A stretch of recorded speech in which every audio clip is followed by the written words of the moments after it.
Setelah Allah Subhanahu wa taala membahas orang-orang yang bertakwa, orang-orang yang beriman, kemudian membahas orang-orang kafir, kemudian Allah melanjutkan pembahasannya tentang orang-orang kafir dalam Al-Baqarah ayat 8. Wa minan nasi may yaqulu amanna billahi wa bil yaumil akhir wa ma hum bimumin.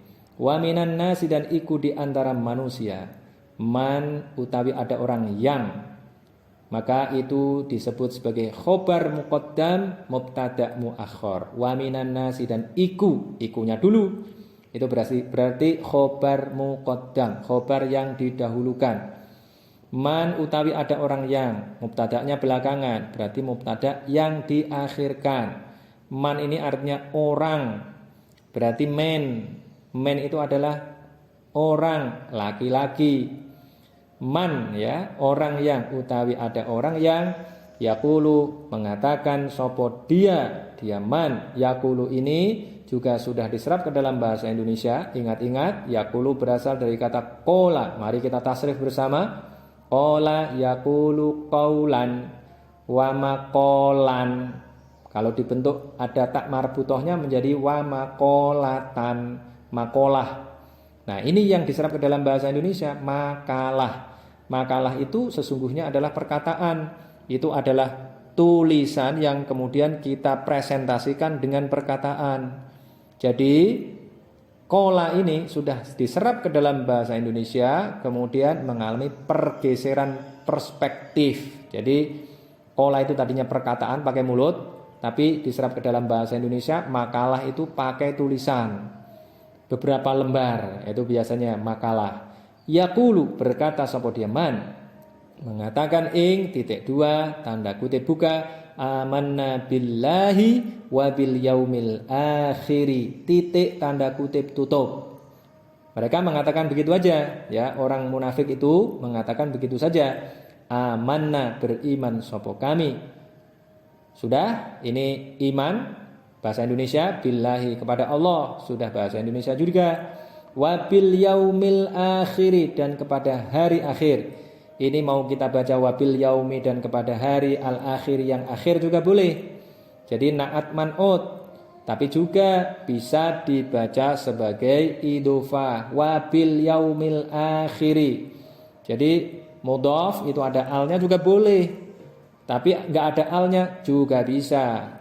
Wabil yaumil akhiri, dan kepada hari akhir. Akhir juga sudah menjadi bahasa Indonesia.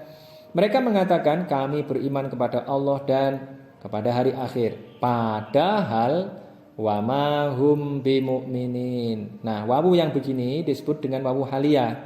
Karena kenyataan tidak sesuai dengan yang mereka nyatakan.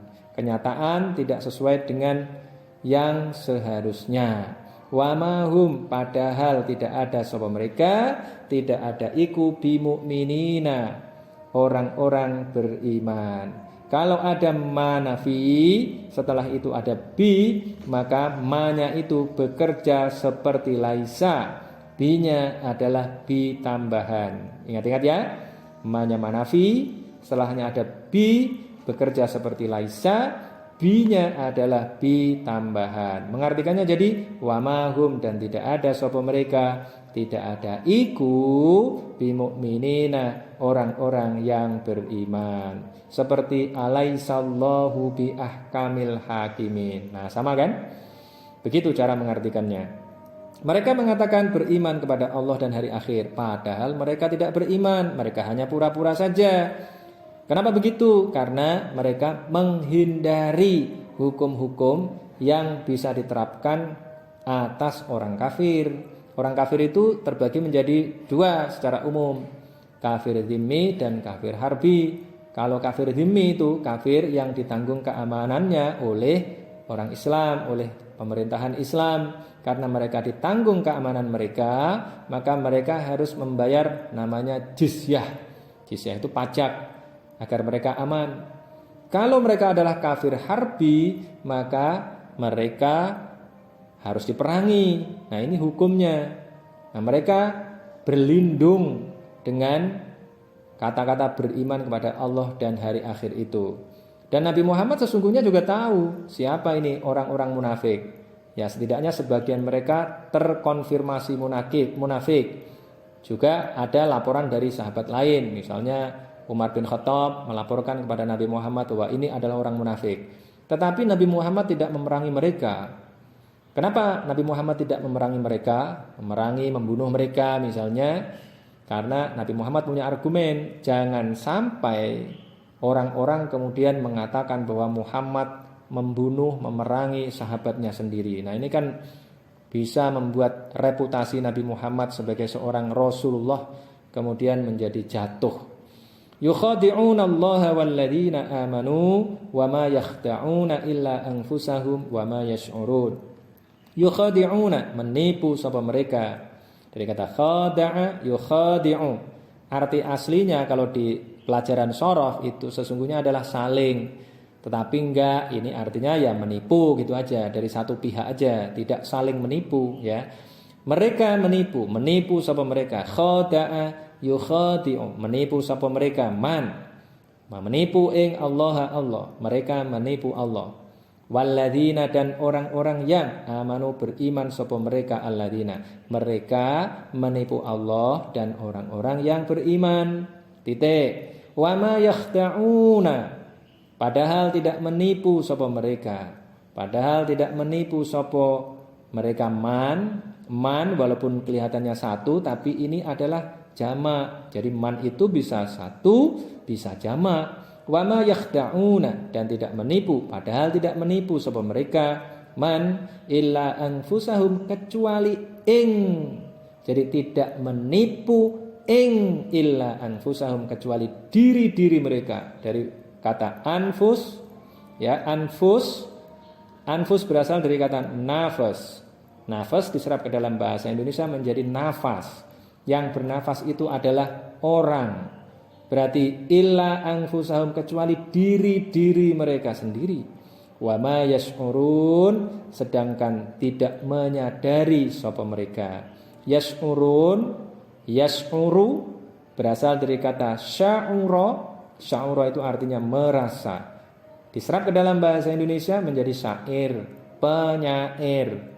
Penyair itu adalah orang yang memiliki rasa yang sangat halus, sehingga mereka bisa mengarang puisi, membuat lagu, dan karya-karya seni yang lainnya.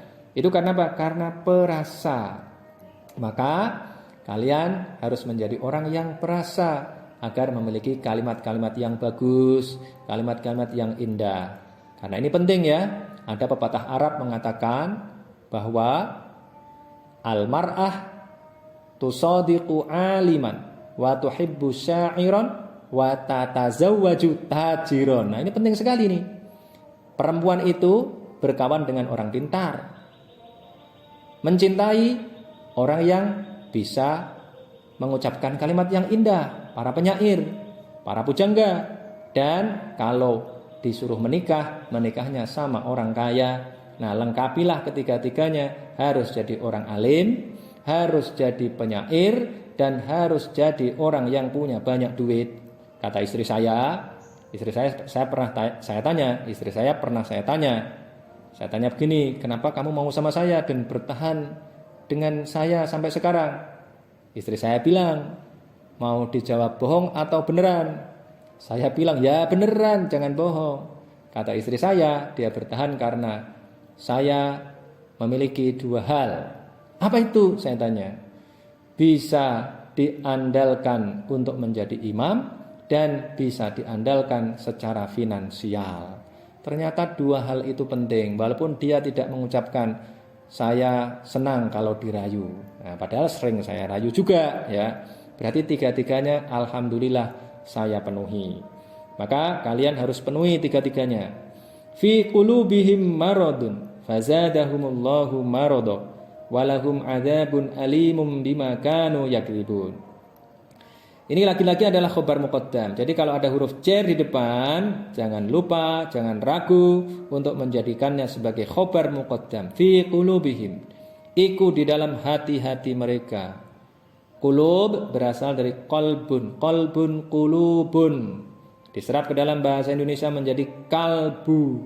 fi qulubihim iku di dalam hati-hati mereka maradun utawi penyakit. Jadi sudah diserap dalam bahasa Indonesia, hati kalbu, maradun utawi penyakit, sakit, penyakit. Fazada, karena di dalam hati mereka ada penyakit, fazada maka menambah hum ing mereka. Siapa yang menambah? Allahu Allah, menambah ing maradun, penyakit lagi. Jadi penyakitnya, sakitnya itu ditambah oleh Allah. Tidak hanya itu, walahum dan iku bagi mereka, la li itu artinya bagi, untuk, kepada, ya. Cari kata-kata yang pas untuk terjemahannya. Walahum dan iku bagi mereka adzabun utawi adzab. Adzab sudah diserap ke dalam bahasa Indonesia, azab, adzab. Adzabun utawi adzab alimun yang menyakitkan, yang sakit, yang pedih. Bima kanu yakdzibun. Ini ma-nya adalah ma masdariyah. Ma masdariyah boleh? Ma yang paling pas ya ma masdariyah ini. Bima kanu, sekali lagi ma kalau ma masdariyah berarti fiil yang ada setelahnya dijadikan sebagai masdar. Kana yakunu kaunan. Kemudian cari domirnya. Domirnya di sini hum, berarti bikaunihim. Bikaunihim sebab keberadaan mereka. Ada iku yakdzibuna. Yakdzibuna berdusta sapa mereka. Ingat-ingat ada satu sifat mustahil Nabi Muhammad, kidzib, khianah, kitman, baladah. Berarti berasal dari kata ini, kadziba, yakdzibu, kadiban atau kidban, dua-duanya boleh. Kadziba yakdzibu kadiban atau kidban, kadiba yakdzibu kidban. Berarti bimakanu yakdzibun bikaunihim, sebab keberadaan mereka ada iku yakdzibuna, berbohong sapa mereka. Mereka itu berbohong. Di dalam hati mereka ada penyakit, lalu Allah menambah penyakit mereka, dan mereka mendapatkan azab yang pedih sebab mereka telah berdusta. Maka jangan pernah jadi pendusta. Kalau orang jadi pendusta, berarti dia telah memiliki sifat kemunafikan. Ada dua hadis ya yang mengatakan bahwa kadzib ini adalah salah satu ciri utama orang munafik. Apa itu? Apa itu? Ya. Idza wa'ada akhlafa wa idza hadatsa kadzaba wa idza tumina khana. Ketika berjanji mengingkari, ketika berbicara berdusta, dan ketika dipercaya khianat. Ada satu lagi ini, kalau ada 4 ditambah lagi wa idza khosoma fajaro. Dan apabila dia bertengkar, dia melampaui batas. Ya, apabila dia berseteru, dia curang. Nah, itu adalah orang yang munafiknya disebut dengan munafikon kholison. Kalau tadi itu munafik itu ciri-cirinya 3, tapi munafik yang murni itu ditambahi 1 lagi itu. Maka hindari 3 apalagi 4 ciri-ciri itu. Karena kalau punya 4 berarti munafik yang murni. Wa idza qila dan apabila dikatakan. Berarti qala jadi qila, qala berkata, qila dikatakan. Wa idza qila dan apabila dikatakan lahum kepada mereka. Apa yang dikatakan? Titik 2 tanda kutip, la tufsidu fil ardi. Titik tanda kutip tutup. Ini apa yang dikatakan? La tufsidu fil ardi. Jadi bacanya begitu, titik 2 tanda kutip, ya. La tufsidu, janganlah berbuat kerusakan sapa kalian fil ardi di bumi, di negeri, di dalam sebuah negeri. Al ard itu artinya 2, bisa bumi, bisa negeri. Ini konteksnya tentu saja ya bumi boleh, negeri juga boleh. Jawab idza, kalau ada idza harus ada jawabnya. Maka qalu, maka mereka berkata ing titik 2 tanda kutip buka, innama nahnu muslihun. titik tanda kutip tutup. Innama nahnu, sesungguhnya utawi kami. Ini jadi mubtada ya, harus ada utawinya karena innama seperti innamal a'malu binniyat. Kalau inna saja tidak ada ma-nya, nah itu berarti jadi isim inna. Tapi kalau innama nahnu itu sesungguhnya utawi kami iku muslihuna, orang-orang yang berbuat kebaikan, orang-orang yang memperbaiki, berasal dari kata aslaha yuslihu islah. Ini sudah diserap ke dalam bahasa Indonesia ya, menjadi anak soleh misalnya. Solihun, bahwa solihun dari kata soluha. Ini ada yang baca soluha, ada yang baca ya soluha ya, yang ini yang pas itu soluha. Berarti bahwa solihun, saleh, kemudian diserap ke dalam bahasa Indonesia. Apabila mereka dikasih tahu, dibilangin, janganlah kalian berbuat kerusakan di muka bumi, maka mereka malah mengatakan, sesungguhnya kami ini tidak berbuat kerusakan, kami ini membuat perbaikan. Nah ini orang munafik itu memang begitu, dia tidak merasa melakukan sesuatu yang buruk. Ala innahum humul mufsiduna walakin la yash'urun. Ala ingat-ingatlah, innahum sesungguhnya mereka man tadi itu, hum yo mereka. Saya lebih suka menjadikan yang begini-begini ini sebagai takkid ya, pengokohan dari kata sebelumnya. Innahum hum, nah gitu kan.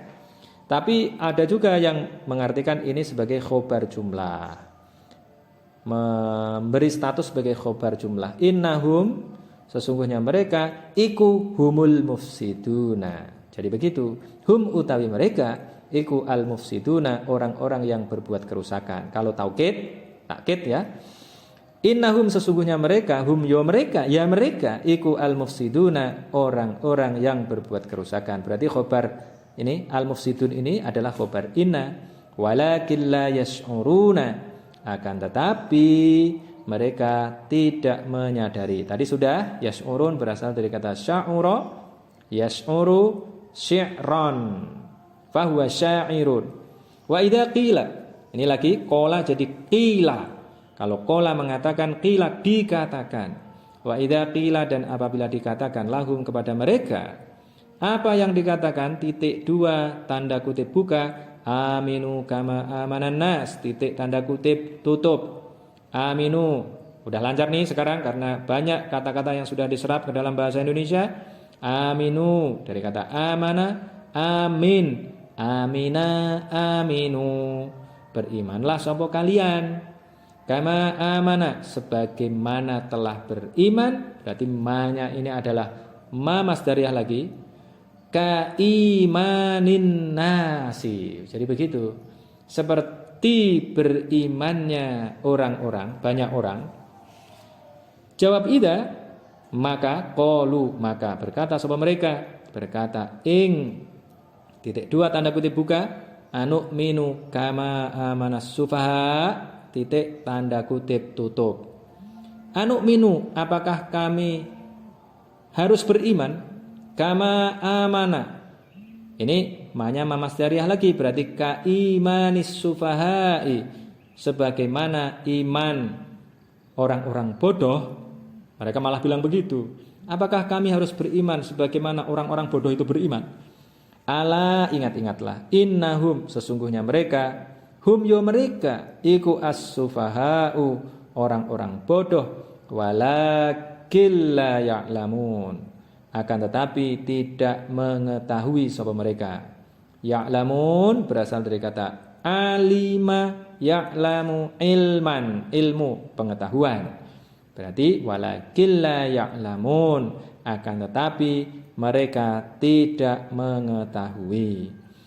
Wa idza laqul ladzina amanu qalu amanna wa idza khalau ila syayatinihim qalu inna ma'akum innama nahnu mustahzi'un. Wa idza laqu, dan apabila bertemu sapa mereka, bertemu ing alladzina, orang-orang yang amanu beriman sapa mereka alladzina. Jawab idza qalu, maka mereka berkata. Ini sudah diserap ke dalam bahasa Indonesia, sudah ada penjelasannya semua sebelumnya. Mereka mengatakan ing amanna titik tanda kutip tutup amanna beriman sapa kami wa idza khalau dan apabila mereka kholau itu lewat artinya kembali wa idza kholau dan apabila mereka kembali sapa mereka ila syayatinihim kepada setan-setan mereka. Yang dimaksudkan setan-setan mereka adalah pemimpin-pemimpin mereka. Jawab idza qalu maka berkata sapa mereka inna ma'akum innama nahnu mustahzi'un titik tanda kutip tutup. Inna sesungguhnya kami iku ma'akum bersama dengan kalian. Kenapa kok ngomong begitu? Mereka berdalih innama nahnu sesungguhnya utawi kami iku mustahziuna orang-orang yang mengolok-olok, hanya mengolok-olok saja kami ini gitu.